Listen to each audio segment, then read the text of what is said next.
Teka muna mga kapatid, magnilay muna tayo. Alam mo ba na ang greater wax moth ay may record for the highest frequency hearing of any known animal?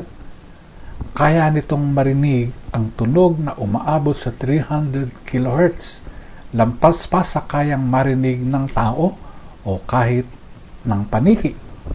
Bagamat maliit at marupok, ang insektong ito ay sensitive sa mga tunog na hindi naririnig ng iba.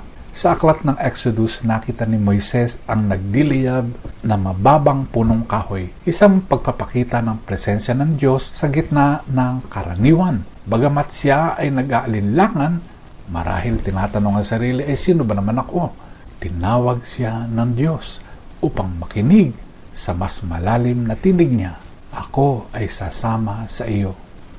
Ang lakas ng kanyang misyon ay nagmumula sa pakikinig sa tinig ng Diyos, hindi sa sariling kakayahan. Sa Ebanghelyo, pinuri ni Jesus ang Ama dahil sa ibinunyag niya ang mga hiwaga sa mababang loob, sa mga may pusong bukas sa pakikinig. Hindi katalinuhan ang susi sa pag-unawa sa Diyos, kung hindi sa kababaang loob at pakikinig.